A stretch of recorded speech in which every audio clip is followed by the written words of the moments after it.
rápido. Eu quero compartilhar com os irmãos do Evangelho de João, no capítulo 4. Eu gostaria até de ler todo o capítulo, mas nós não temos tempo hábil para isso, então vamos ler somente a partir do versículo 31 até o versículo 38. E assim está escrito na palavra de Deus, Evangelho de João, capítulo 4, do versículo 31 a 38. Nesse interim, os discípulos lhe rogavam, dizendo: Mestre, come. Mas ele lhes disse: Uma comida tenho para comer que vós não conheceis. Diziam então os discípulos aos outros: Ter-lhe-ia porventura alguém trazido o que comer? Disse-lhe Jesus: A minha comida consiste em fazer a vontade daquele que me enviou e realizar a sua obra. Não dizeis vós que ainda há 4 meses até a ceifa? Eu, porém, vos digo: erguei os olhos e vede os campos, pois já branquejam para a ceifa. O ceifeiro recebe desde já a recompensa e entesoura o seu fruto para a vida eterna. E então se alegram tanto o semeador como o ceifeiro, pois no caso é verdadeiro o ditado: um é o semeador e outro é o ceifeiro. Eu vos enviei para ceifar o que não semeastes. Outros trabalharam e vós entrastes no seu trabalho. A palavra de Deus, ela nos ensina que o segredo de uma ação eficaz e realizadora está em descobrir, antes que estejamos atrasados, o que efetivamente é importante e precisa ser feito na obra de Deus. O que deve ser feito agora e quais são as nossas prioridades? O que nós precisamos fazer nesse tempo que nós estamos vivendo? Quais são as prioridades do tempo presente? Talvez, se nós sairmos e fizermos uma pesquisa a respeito, nós vamos ver muitas respostas e ouvir muitas respostas a respeito dessas duas perguntas que nós estamos fazendo. O que deve ser feito agora e quais são as nossas prioridades? Cada um de nós tem nossas prioridades, cada um de nós tem as situações que precisamos de resolver, tem nossas limitações, nossas dificuldades, nossas lutas, mas o importante é que Jesus, quando nós buscamos a Ele, Ele nos ajuda a descobrir o que é importante e o que precisa ser feito. O texto que nós lemos, ele fala de uma mulher que se tornou muito conhecida. Essa mulher é mundialmente conhecida. Onde a palavra de Deus é pregada, onde o evangelho do Senhor é anunciado, as pessoas conhecem essa mulher. Nós não sabemos o seu nome, nós não sabemos que idade ela tinha, nós não sabemos quase nada a respeito dela, a não ser que era uma mulher samaritana e teve a oportunidade de ter um encontro com Jesus. E nesse encontro com Jesus, ela veio a conhecer, ela veio a entender muitas coisas e ter esclarecidas muitas dúvidas que muitos de nós temos nos dias de hoje. E essa mulher teve a grata oportunidade de estar diante do Mestre e de reconhecê-lo como o Messias prometido de Deus para o seu povo. A Bíblia, ela nos fala que aquela mulher, ela teve nesse encontro com que Jesus, ele estava caminhando em direção à cidade da Galileia. Ele deixou a Judéia e foi para a Galileia, e nessa viagem que ele ia fazer da Judéia para a Galileia, ele escolheu o caminho mais fácil, o caminho mais rápido, que era passar por Samaria. Interessante é que naquela época os judeus, eles davam uma volta tremenda para poder se afastar, para não ter nenhum contato com os samaritanos. Judeus e samaritanos, eles não se combinavam, eles não se relacionavam. uma situação histórica antiga que um dia nós estaremos assim também explicando melhor aos irmãos, aconteceu e fez com que aquele povo, eles vivessem nessa disputa, como nós vemos hoje disputas que estão acontecendo no mundo. E ali, Jesus Cristo então ele entendeu que era necessário passar por Samaria. Nisso eu vejo a onisciência de Deus, a onisciência do Filho de Deus, a onipresença do Filho de Deus, a onipotência de Deus e do seu Filho, quando ali ele entende que algo deveria ser feito naquela cidade, e ele sabia, nós sabemos, que ele tinha a certeza de se encontrar com alguém que necessitava da sua orientação. E assim Jesus Cristo então chega até um lugar que era muito conhecido pela população local. Era o Poço de Jacó, onde as pessoas iam para buscar água. E é interessante que a Bíblia diz que aquela mulher samaritana, ela veio tirar a água num horário em que não era normal que as pessoas fossem até ali. Inclusive ela estava sozinha. Era uma função em que as mulheres realizavam, buscar a água para o sustento do seu lar, para as suas atividades diárias, mas elas iam sempre em grupo, e nunca naquele horário onde o sol estava a pino, onde a temperatura era muito alta, onde todas as condições para uma pessoa carregar um peso eram desfavoráveis. Mas aquela mulher, ela foi, a Bíblia diz que na hora sexta, que diz às 3 horas da tarde, ela estava ali buscando a água para que levar para a sua casa, para as suas atividades, para os seus afazeres. Muitos comentaristas, eles citam várias coisas a respeito do porquê dela ter feito assim naquele momento. Não nos interessa no momento, o que nos interessa é que aquela mulher, ao buscar a água, ela encontra Jesus sentado na beira do poço, e Jesus pede a ela água. Dá-me de beber. Foi a pergunta, o pedido de Jesus para aquela mulher. Então a mulher samaritana, ela se espanta com aquele pedido. Ela diz: mas sendo tu judeu, se dirigir para mim? Primeiro que Jesus estava quebrando ali já alguns preconceitos que ainda persistem nos dias atuais. Ali uma mulher não poderia se dirigir nunca a um homem. Ela não poderia falar com um homem em público, e principalmente um homem estranho, um judeu, e sendo ela samaritana, e também ela estava desacompanhada. E ali ela se espanta com aquilo, e ela diz: mas por que o Senhor fala comigo? Tu me pedes, sendo judeu, tu me pedes de beber?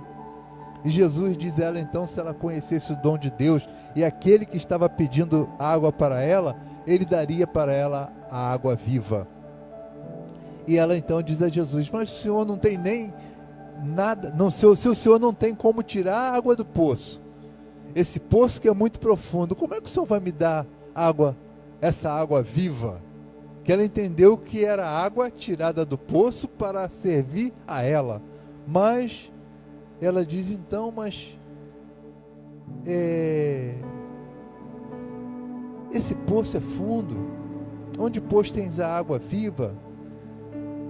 Esse poço foi o pai Jacó que nos deu, o qual ele mesmo bebeu e deu de beber ao seu gado.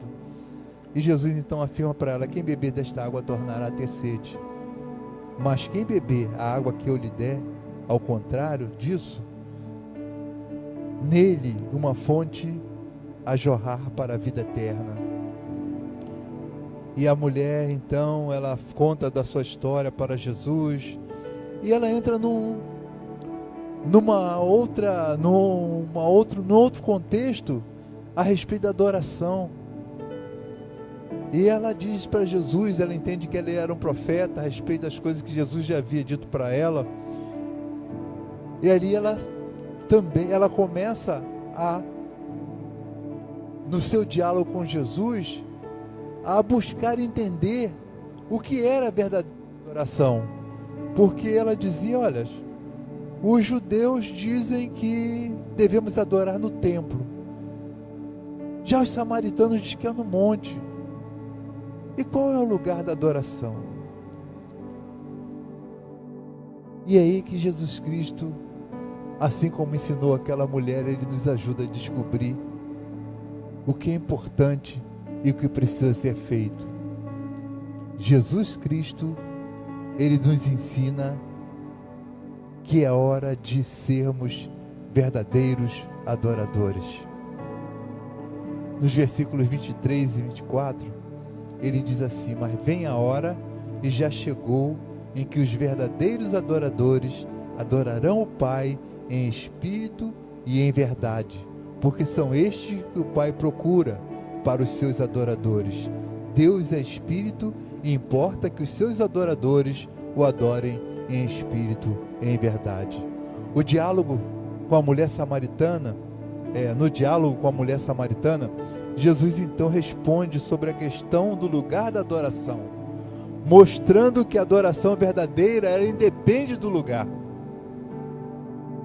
porque Deus é espírito e é necessário que os que o adorem em espírito e em verdade.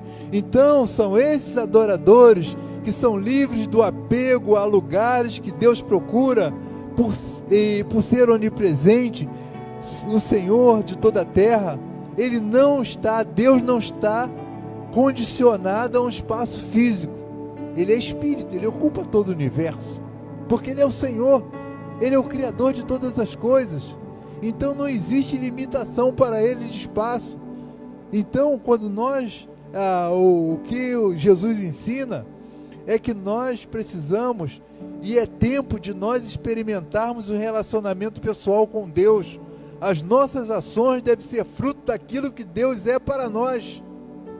A experiência da vida cristã depende de quem entendemos ser Deus e de que maneira nós nos relacionamos com Ele. Nós precisamos fundamentar esses princípios, esses conceitos, para que nós possamos ser verdadeiros adoradores que Deus procura. Nós estamos vivendo um tempo, irmãos, que nós vemos muitas coisas sendo feitas a respeito da adoração. Nós temos muitas coisas acontecendo. Dia desses eu até fiz um comentário num dos grupos nossos. Eu nunca fui de polêmica. Sabe por quê, irmão? Tem no seminário, quando lá aquelas discussões que chegavam, quem escreveu o livro dos Hebreus, levava-se uma semana inteira discutindo e buscando saber resposta, até que alguém lá dizia: não fiquem preocupados, nós estamos... Quando eu chegava um dia, eu dizia: gente, nós estamos perdendo tempo, tantas coisas importantes para nós aprendermos, nós estamos batendo na mesma tecla. Eu acho que é momento de nós pararmos com isso. Para onde nós vamos? Aonde nós vamos chegar com isso? Aí vinha um colega e dizia assim: não, Renê está certo. Quando nós chegarmos no céu, nós vamos saber quem é. Meus irmãos, para que eu quero saber? Quando chegar no céu, tem mais coisas importantes a ver.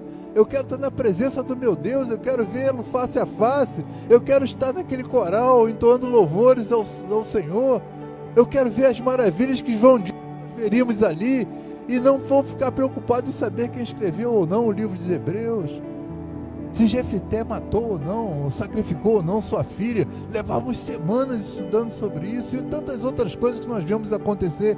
E quando nós, irmãos, temos que entender que o que nós precisamos aprender, que Jesus Cristo nos ensina, que é hora de nós sermos verdadeiros adoradores,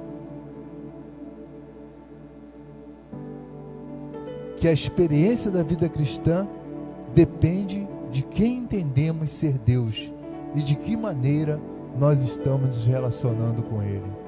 Nós temos visto muitas perdas de tempo com coisas que não têm nenhum sentido, e pessoas... Eu não sou contra, irmãos, quem gosta de debate, quem gosta de polêmica, quem gosta de entrar nesse... Tudo bem, cada um Até dia desses eu falei para uma pessoa do meu avô, que era um filósofo, né? Aquele filósofo de quintal, né? E ele tinha algumas frases que realmente às vezes a gente entendia assim, poxa, ele está certo, né? Cada qual com seu cada qual. E assim nós vamos vivendo. Mas o que nós precisamos mesmo é entender que a experiência da vida cristã depende de quem entendemos ser Deus e de que maneira nós nos relacionamos com Ele. Então, a nossa ação causará um impacto proporcional à maneira como nós nos relacionamos com o Pai. Então, a adoração a Deus será bênção para todos, para mim, para você, para nós, para os que estão em nossa volta. Jesus Cristo, Ele nos ensina também que é hora de compartilharmos a sua pessoa com os outros. No versículo 28 e 29, a Bíblia nos diz o seguinte, do Evangelho de João, capítulo 4. Quanto à mulher, deixou o seu cântaro, foi à cidade e disse àqueles homens: vinde comigo e vede um homem que me disse tudo quanto tenho feito. Será este, porventura, o Cristo? O texto relata então que a mulher samaritana, ela deixou aquilo que naquele momento era o melhor que ela tinha, o cântaro que ela ia carregar a sua água, as vasilhas que ela ia carregar a água. E ela foi para a cidade contar as novas que tinha recebido, e a prova de que após encontrar com Jesus, ninguém mais é a mesma pessoa. Quem se encontra com Jesus, ele tem a sua vida transformada.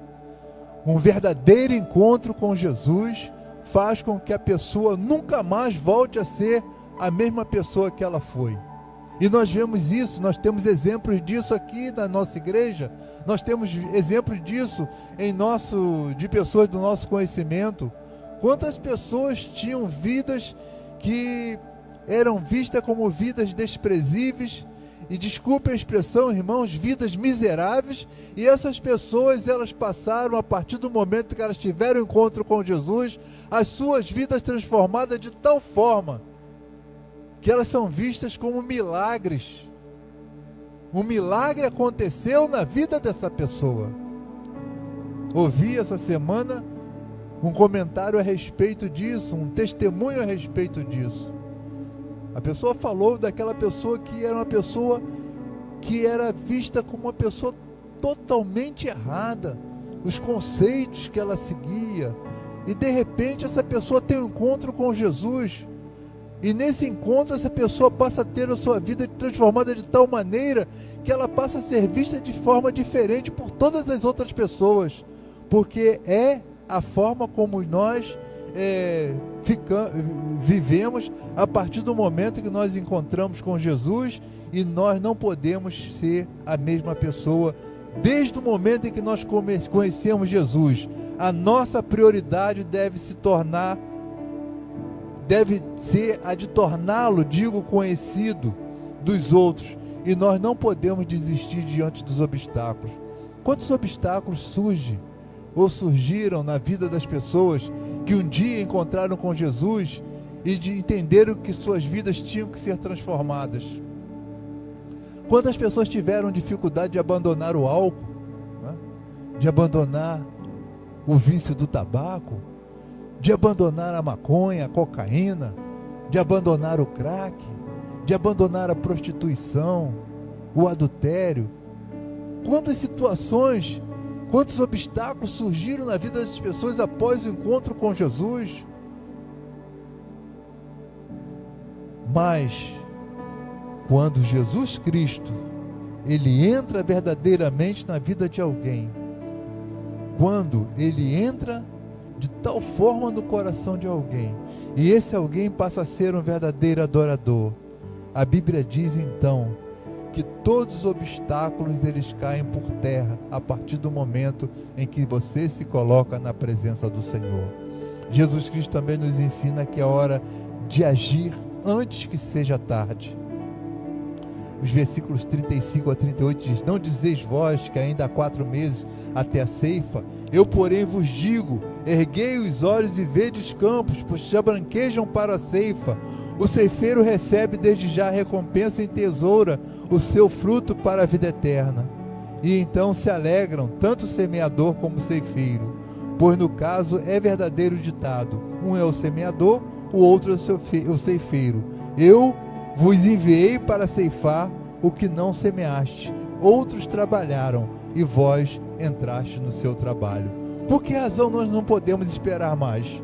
Por que razão nós não podemos continuar da mesma forma como nós temos às vezes vivido em relação a anunciar Jesus Cristo como Senhor e Salvador? Em primeiro lugar, porque a extensão do desafio é muito grande e o tempo passa rápido. Então nenhuma oportunidade ela deve ser desperdiçada. As pessoas estão sedentas hoje e suas necessidades são inadiáveis. Se nós andarmos pelas nossas ruas, se nós atravessarmos a nossa rua aqui, atravessarmos para o outro lado, nós vamos ter essa realidade que é presente diante de nós. Quantas pessoas ali precisam de Jesus Cristo? Quantas pessoas que estão ali estão desperdiçando suas vidas e nós não podemos desperdiçar essa oportunidade de anunciar Jesus Cristo para elas, porque elas estão sedentas. Eu fico imaginando, irmãos, durante o período em que eu trabalhei ali que meu local de trabalho era a Ponta da Areia, e eu saía lá do final da Ponta da Areia e em algumas vezes eu vinha caminhando, né? Caminhando até a rodoviária. Irmãos, eu creio que hoje talvez não, mas o lugar de Niterói que tinha maior quantidade de bares e biroscas e lugares para que as pessoas se embriagassem era ali na Ponta da Areia. Até porque tinham grandes empresas ali, estaleiros, oficinas. Eu tinha um encarregado que trabalhava comigo, ele morava em Itaipu. Era um homem profissional, competente, trabalhador. Ele já de idade avançada, junto com a sua esposa, eles tiveram a bênção de ter uma filhinha. Ela nasceu com problemas neurológicos, mas era o amor da vida deles. E aquele homem, nosso expediente terminava às 5 horas da tarde. E às vezes, por conta da minha função, eu ficava ali até 11 horas da noite, 10 horas da noite. Eu saía e encontrava-o no último bar que ele estava fechando. E eu perguntava para ele: qual a razão de você sair às 5 da tarde e você passar quase que um expediente inteiro em bares, fechando os bares? Ele vinha de cada bar que ia fechando, ele vinha acompanhando até fechar o último, e ali na rodoviária ele pegava o ônibus para a sua casa. E aquele homem, pontualmente, às 7 horas da manhã, ele estava iniciando o trabalho junto com os outros colaboradores. E um dia eu conversei com ele a respeito, e ele me falou sobre suas dificuldades pessoais, da sua dificuldade de chegar em casa e encontrar sua filhinha, que era o amor da vida dele, naquela condição, e tantas outras situações. E naquela época eu lembrei para ele: o tempo passa rápido e você está desperdiçando momentos importantes junto com sua família. E se nós andarmos na nossa cidade hoje, nós vamos ver muitos locais em que as pessoas estão ali, e muitos deles, como eu conheci alguns, diziam que o seu lar era o pior lugar para eles estarem, por isso que eles ali ficavam afogando as suas mágoas num copo de barra, num copo de bebida. Jesus então ali anuncia para nós que é chegada o tempo em que a mensagem salvadora ela deve abranger todos os povos da terra. O evangelho é para todos e o nosso esforço ele deve ser contínuo. Nós devemos pregar fora de tempo, assim como a palavra de Deus nos diz. A obra missionária, ela converge para a necessidade de um engajamento imediato de todos nós. O próprio Jesus, ele fala desta relação quando diz que uns plantam e que outros colhem.